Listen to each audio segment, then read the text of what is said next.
Good afternoon. We are in the NTUC auditorium, so I guess it's appropriate to greet everyone as brothers, sisters, except I have to acknowledge my bosses. Uh, I am very new in the sector, so as a baby in this, I think there's a lot for me to learn and a lot for us all to learn together. But why do I say bosses? Of course, I've just taken over Philip Tan, who has been a titan in this area, 40 years of support in community services. Dr. Ang, chief brother, was my chief of PA, and then commissioner of charities, and now I follow behind him.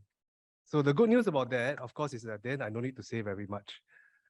But I think in all seriousness, you are all my bosses, because as community chairs, our job is actually to fundraise for critical programs, many of which are delivered by yourselves. So if I don't do my job well, you may not be able to do yours. So we are all in this together. So thank you very much, Mark, for the introduction. Yes, I don't know maybe enough about this sector, but I know a little bit about ESG.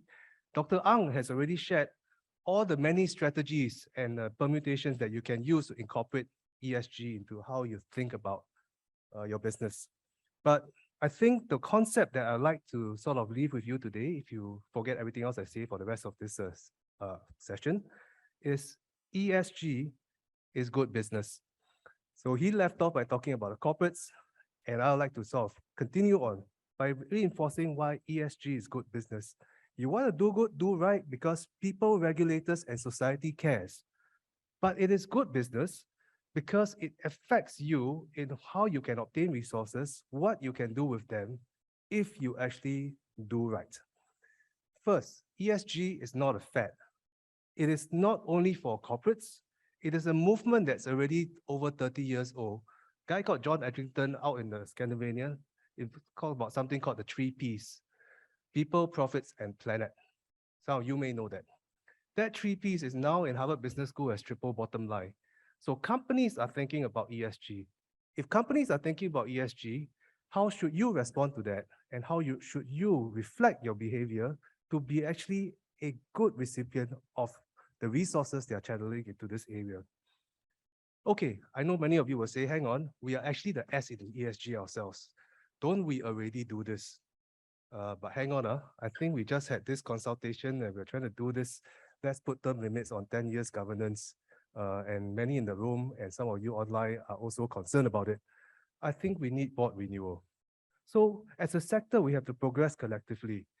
Dr. Yi Peng Liang, one of the key paragons who set up community chairs all those 39 years ago, always said, hiring a blind, okay, in those days you can say blind, visually handicapped receptionist is not efficient, but it's effective. What do we do in our own workplace practices? Do we hire persons with disabilities? Do we hire persons with recovery? Do we accommodate that? How many of us measure our carbon footprint? Does it matter? My friend over there, Kelvin from Mines, used to have a sheltered workshop making money off Mines water, which was a good initiative. But in 2020, he discontinued it because water bottle, single use, not very good for environment. So how many of us are already thinking about this? But let me roll back. First, who is ComChess? And does it matter? ComChess, as you would know, some of you would see, we started as long time ago, Phuket Hospice Fire, many social service agencies came to support. Singaporeans as a community always rally to support, and it started all those years ago. You are all individually and with your teams part of this.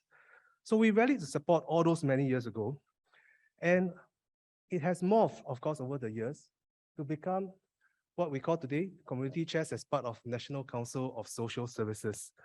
What do we actually do? We work, as I mentioned, to rally the other 3P concept: people, public, private sector. We rally private sector individuals, corporates, and foundations to come along and support the critical needs in society through the 200-odd programs that are supported throughout our society today, critical needs. We have more than 2,000 partners who actually support us, whether they are associations, clubs, MNCs, etc. And it's really about trying to make sure that we can deliver the impact of what we call in the NCSS regime Social Service Sector Strategic Trust, a big mouthful, the 4ST, because we want to have a collective, impactful social service ecosystem that includes businesses and corporates. So the 3 Ps that we talk about, people, public, private, have to come together to deliver that. And in order to do that, ESG is a unifying term because by bringing business in, it is impactful.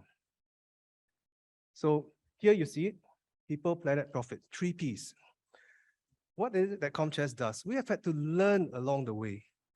We deliver, of course, our work just like you with integrity, but we better report about it properly.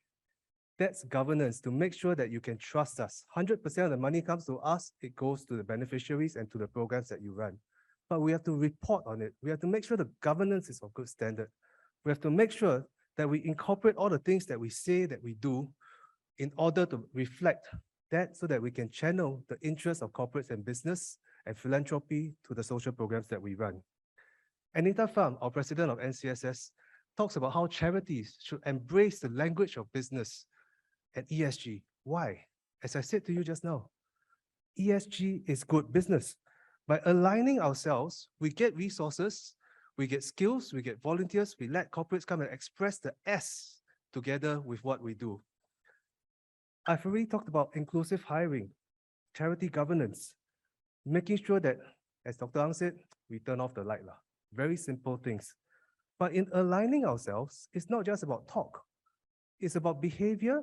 And if we want to change behavior, we have to measure and practice it.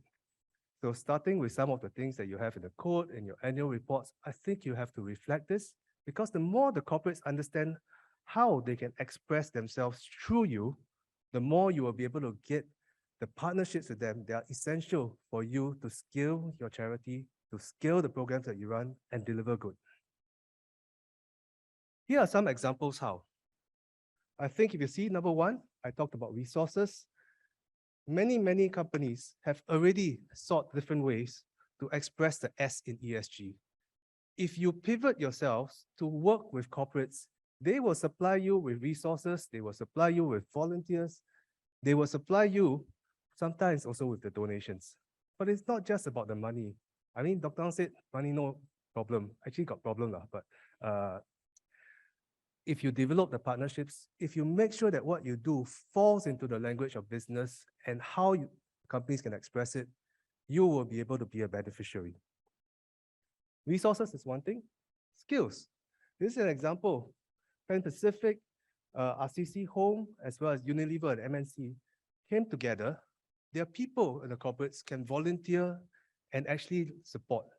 And over and above this, you will see in the next slide, there have been also opportunities for many of the volunteers to not only just come in and support initiatives with SPD, initiatives with Heartwarmers, other welfare or voluntary welfare organizations or SSAs, but also hiring and developing the pathways for persons with disabilities, persons in recovery from mental health to be part of our workplace.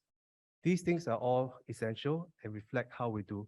If we do more of this, you may be surprised, it's good business because you get resources, you get skills, you get people to come and help you deliver the work that you want to do. A concept that I'll just share with you very briefly, change for charity, something that Community Chest launched, and you'll see a lot more of this going into next year when it's the 40th year for Community Chest. What is change for charity? Many years ago, you drop coins into a box after you pay for something. Now with FinTech, I know there are a couple of workshops tomorrow. You can actually find ways to incorporate into the businesses that actually deliver them. Shopping, online, taking Grab transport, etc., etc. Change for charity is a good way to involve businesses to adopt you. But what can you do in your models to also support that? If we see and we can invite ordinary people, Singaporeans, to be a part of a community that gives a little bit everywhere they do, sweep their credit card points. VivoCity, I always forget to redeem. Sweep it in to charitable donations. The pooling of all these resources, it all adds up. So as you think about your business, as you think about delivering your services, how do you incorporate elements like this to connect better with the corporates who are trying to express ESG? And if you do so, it becomes good business. This is, of course, DPM Lawrence Wong's sort of a message. Dr. Ang has talked about Tauke. I talked about next one. Oh, sorry. And you know, it's really about going forward together. If we align ourselves, we have ourselves ability to measure and to practice that, we can deliver the 4ST aim of having a collective, caring, impactful social service ecosystem. That includes businesses, that includes corporates. Company for Good that MVCPC celebrates recognizes good corporates. If they have changed for charity in their model, if they adopt share payroll debits for charity, that makes them even companies of lucky good, right? So embracing the 3 Ps, people, public, private, for us as a society brings us closer together. Knowing that corporates are now thinking 3 Ps, people, profits, planet, allows us to align our interests with them. ESG, if you haven't realized it, is good business. Thank you.